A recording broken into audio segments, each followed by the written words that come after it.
je ne pourrais pas vous l'expliquer. Tout ce que je sais, il y a eu des années en arrière, il a une fois pris l'enfant, ils sont partis ensemble à Bouquet. On l'a cherché pendant 2 jours. Et là où ils étaient, la femme a pris le téléphone de Karamo, il a appelé ma soeur. Comme quoi, Karamo est là, ma soeur n'a qu'à venir chercher son fils parce qu'il est mal accompagné. Ma soeur m'a informé, j'ai eu le numéro de la dame, j'ai appelé la gendarmerie de Bouquet, ils sont passés prendre les enfants, les 2, on les a gardés à la gendarmerie. Je suis arrivée là-bas vers les 3h, 4h.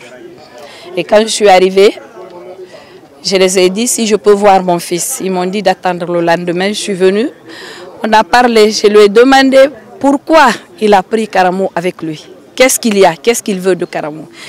Il dit non, comme quoi on lui a dit que Karamo c'est un enfant de bonheur, qu'il a de l'avenir, qu'il sera quelqu'un en président.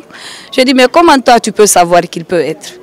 Qu'on lui a parlé, que comme quoi c'est lui qui est l'ange gardien de Karamo. Je dis non, je dis alors tu vas pourrir en prison. Ils ont plaidé, il a pris un engagement. J'ai récupéré mon fils, on est venus ensemble à Conakry. Et depuis tout ce temps, il était mineur, il a fini ses études, il a commencé son boulot. Tout dernièrement, il a rencontré, il a voulu l'aider, il a mis au boulot, il a volé, il a été viré, il a plaidé, il est resté là. Et il a kidnappé presque un mois, plus d'1 mois. Il l'a kidnappé. Ils sont restés ensemble, nous on ne savait pas. Là, les enfants m'appellent pour me dire qu'ils ne l'ont pas vu. 3 jours après, j'ai commencé les recherches. On a été à la sûreté, DPJ, la sécurité sociale. Ils m'ont dit qu'il n'y a rien. J'ai demandé dans les autres commissariats, on me dit non. Puis je suis venue à l'hôpital, à l'urgence. J'ai montré sa photo. On me dit non, qu'il n'est pas là. Je suis allée à la morgue de Niasdine. Les gens m'ont dit qu'ils ne l'ont pas vu. Je suis venue à Donka. On me dit non. La 2e fois, vendredi, je me suis dit non, il va falloir que je fasse encore. Je suis passée à la morgue. J'ai montré sa dernière photo tout récente. Ils m'ont dit oui, le corps est là. Je dis est-ce que je peux voir le corps? La même nuit, on me dit non, sauf le matin. Samedi matin, je suis allée à la morgue, j'ai trouvé mon enfant là. Je suis venue à la gendarmerie, on est passés ensemble, on a tous identifié. Après, j'ai appelé son oncle. Cela fut fait, mais il a fait ce qu'il voulait. Je laisse la justice faire ce qu'il faut, la loi. Et la loi divine, seul Dieu a ses raisons. Je laisse avec Dieu. Il a pris mon enfant à l'âge auquel on ne s'attend pas. Il l'a tué. Je le remercie, nous le remercions tous. Il a été arrêté et le pire encore, il finit tout ce qu'il a fait. Il vient dans la famille, comme quoi il n'a pas vu Karamo depuis des jours. Il vient avec toutes ses affaires, son téléphone, son portable, sa moto. Il s'en va comme si de rien n'était. C'est le lendemain que la gendarmerie est venue le prendre. Non, il ne nous a rien dit, il n'a rien dit de grave. Hein? Juste qu'il ne l'a pas vu depuis des jours et puis voilà ses affaires. C'était juste un lien de fraternité. On était là depuis, on a résidé ce quartier, c'était en 2013. Ils ont pris contact, c'est ainsi ils ont tissé un lien de petit grand. Mais vraiment, la famille n'avait pas apprécié le lien. Le papa, père à son âme, n'avait pas aussi apprécié le lien. Il avait mené tous les combats qu'il faut pour les séparer. Donc, il fait un temps même, il avait dérobé le petit pour l'envoyer ailleurs pour des trucs que lui seul sait. Mais à travers les enquêtes, donc on a pu retrouver le petit à Bouquet. Ils sont revenus à Conakry. Ils sont allés à la gendarmerie avec mon papa et tout. Il a pris des engagements de ne plus s'approcher du petit. Et tout. Mais malheureusement, il ne respectait pas ses engagements. Moi qui suis là personnellement, j'ai mené un énorme combat pour les séparer. Lorsque je les apercevais dans la rue, je me jetais même sur mon frère pour lui dire de ne plus s'approcher de lui. J'avais insisté, mais j'avais un autre frère aussi qui est là. À deux, on a mené le combat pour les séparer. Donc à cette époque, tout était bon, ils se sont éloignés, il n'y avait aucun problème. Mais ils se voyaient discrètement. On nous informait, mais comme on nous informait, mais on a mené nos enquêtes. Mais comme mon frère n'avait plus de problème à la maison, tout là, il suivait ses cours, tout allait bien. Donc c'est comme ça, jusqu'à ce que mon père est décédé, on n'a jamais eu de problème de ce genre. Le gars, tout le monde connaît sa réputation dans le quartier. C'est le gars, moralement, il n'est pas bien dans la tête, disons ça comme ça. Parce qu'il a créé assez de dégâts dans le quartier ici, des injures publiques tout le temps, des pagailles dans le quartier, en ce qui concerne aussi les stupéfiants, tout. Donc il n'a pas une bonne réputation du tout. Donc c'est sur ça, nous, on s'est basé avec la famille pour dire à notre frère de ne pas se rapprocher du gars.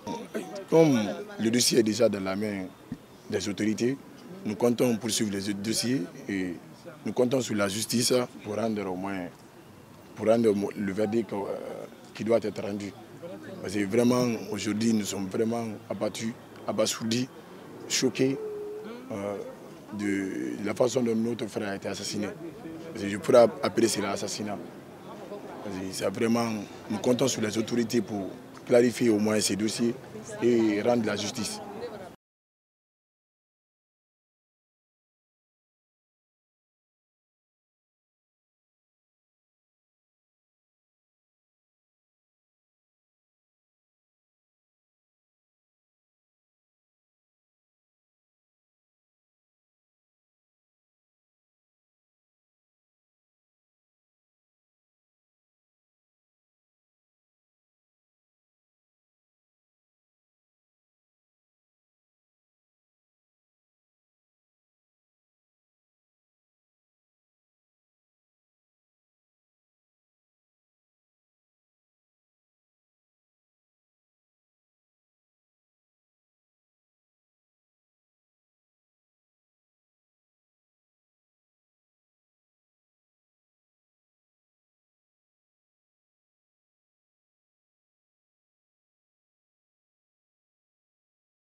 Bonjour madame. Bonjour, moi c'est Baswadou. Je suis la petite sœur de Karamo Keita, mon neveu, qui a été retrouvé mort. C'est vous qui avez retrouvé le corps? Oui, j'ai retrouvé le corps à la morgue. Dans quelles circonstances vous avez retrouvé le corps? Je ne pourrais pas vous l'expliquer. Tout ce que je sais, il y a eu des années en arrière, il a une fois pris l'enfant, ils sont partis ensemble à Bouquet. On l'a cherché pendant 2 jours. Et là où ils étaient, la femme a pris le téléphone de Karamo, il a appelé ma soeur. Comme quoi, Karamo est là, ma soeur n'a qu'à venir chercher son fils parce qu'il est mal accompagné. Ma soeur m'a informé, j'ai eu le numéro de la dame, j'ai appelé la gendarmerie de Bouquet. Ils sont passés prendre les enfants, les deux. On les a gardés à la gendarmerie. Je suis arrivée là-bas vers les 3h, 4h. Et quand je suis arrivée, je les ai dit si je peux voir mon fils. Ils m'ont dit d'attendre le lendemain. Je suis venue. On a parlé. Je lui ai demandé pourquoi il a pris Karamo avec lui. Qu'est-ce qu'il y a? Qu'est-ce qu'il veut de Karamo? Il dit non, comme quoi on lui a dit que Karamo, c'est un enfant de bonheur, qu'il a de l'avenir, qu'il sera quelqu'un en président. Je dis, mais comment toi tu peux savoir qu'il peut être? Qu'on lui a parlé, que comme quoi c'est lui qui est l'ange gardien de Karamo. Je dis non, je dis alors tu vas pourrir en prison. Ils ont plaidé, il a pris un engagement. J'ai récupéré mon fils, on est venu ensemble à Conakry. Et depuis tout ce temps, il était mineur, il a fini ses études, il a commencé son boulot. Tout dernièrement, il a rencontré, il a voulu l'aider, il a mis au boulot, il a volé, il a été viré, il a plaidé, il est resté là. Et il a kidnappé presque un mois, plus d'un mois. Il l'a kidnappé, ils sont restés ensemble, nous on ne savait pas. Là, les enfants m'appellent pour me dire qu'ils ne l'ont pas vu. 3 jours après, j'ai commencé les recherches. On a été à la Sûreté, DPJ, la Sécurité sociale. Ils m'ont dit qu'il n'y a rien. J'ai demandé dans les autres commissariats, on me dit non. Puis je suis venue à l'hôpital, à l'urgence. J'ai montré sa photo. On me dit non, qu'il n'est pas là. Je suis allée à la morgue, à Douignasdine. Les gens m'ont dit qu'ils ne l'ont pas vu. Je suis venue à Donka, on me dit non. La deuxième fois, vendredi, je me suis dit non, il va falloir que je fasse encore. Je suis passée à la morgue, j'ai montré sa dernière photo tout récente. Ils m'ont dit oui, le corps est là. Je dis est-ce que je peux voir le corps? La même nuit, on me dit non, sauf le matin. Samedi matin, je suis allée à la morgue, j'ai trouvé mon enfant là. Je suis venue à la gendarmerie, on est passés ensemble, on a tous identifié. Après, j'ai appelé son oncle. Cela fut fait, mais il a fait ce qu'il voulait. Je laisse la justice faire ce qu'il faut, la loi. Et la loi divine, seul Dieu a ses raisons. Je laisse avec Dieu. Il a pris mon enfant à l'âge auquel on ne s'attend pas. Il l'a tué. Je le remercie, nous le remercions tous. Il est arrêté et le pire encore, il finit tout ce qu'il a fait. Il vient dans la famille, comme quoi il n'a pas vu Karamo depuis des jours. Il vient avec toutes ses affaires, son téléphone, son portable, sa moto. Il s'en va comme si de rien n'était. C'est le lendemain que la gendarmerie est venue le prendre. Bon, c'était juste un lien de fraternité. On était là depuis, on a résidé ce quartier, c'était en 2013. Ils ont pris contact, c'est ainsi qu'ils ont tissé un lien de petit grand. Mais vraiment, la famille n'avait pas apprécié le lien. Le papa, paix à son âme, n'avait pas aussi apprécié le lien. Il avait mené tous les combats qu'il faut pour les séparer. Donc, il fait un temps même, il avait dérobé le petit pour l'envoyer ailleurs pour des trucs que lui seul sait. Mais à travers les enquêtes, donc on a pu retrouver le petit à Bouquet.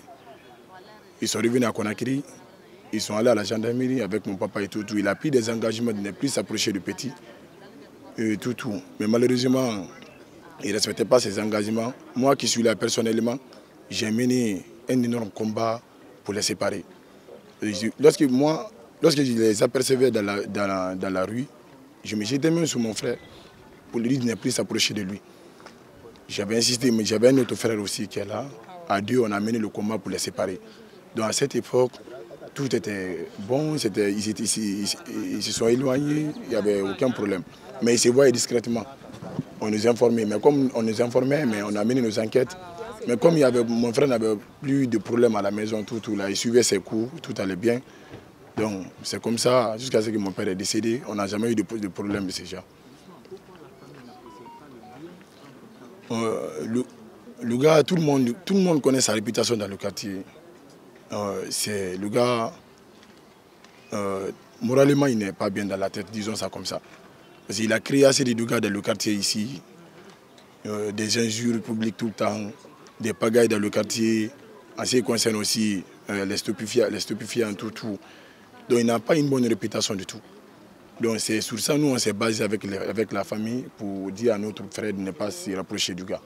Moi, je souhaiterais savoir votre grand frère, il est diplômé en création de quelle université? Oui, il est diplômé en économie à l'université Kofi Annan de Guinée. Il travaille tout dernièrement. Donc, le petit tout allait bien chez lui quand même. On peut nous parler de son parcours scolaire, du primaire au collège, au lycée? Oui, mon frère, il a été toujours brillant. Même parmi ses amis, ils sont là, ils peuvent en témoigner. C'est à l'école Titi Camara ici, là. Tout le monde connaît cette école à Matoto ici. Donc, il a été toujours brillant au primaire, au collège, au lycée. Donc, il n'a jamais échoué. Même à l'université, il était bien encadré, tout. Donc, ses amis peuvent en témoigner. Ils ont toujours apprécié ça. Même nous le savons, même le classement dans les compositions, il était bien classé tout le temps. Il n'a jamais quitté les 5 premiers. Donc, il était là, nous-mêmes, on était fiers de lui. On était très, très fiers de lui. Très fiers. Mais c'est juste le gars là qui a voulu le dérober. Mais heureusement, à cette époque, on a su s'interposer pour redresser le petit pour qu'il puisse suivre son cursus scolaire et universitaire. Bon, comme le dossier est déjà dans la main des autorités, nous comptons poursuivre les dossiers et nous comptons sur la justice pour rendre le verdict qui doit être rendu. Parce que vraiment, aujourd'hui, nous sommes vraiment abasourdis, choqués de la façon dont notre frère a été assassiné. Parce que je pourrais appeler cela assassinat. Nous comptons sur les autorités pour clarifier au moins ces dossiers et rendre la justice. Nous ne comptons pas abandonner, nous comptons vraiment sur la justice. Ouais. Okay. Merci bien.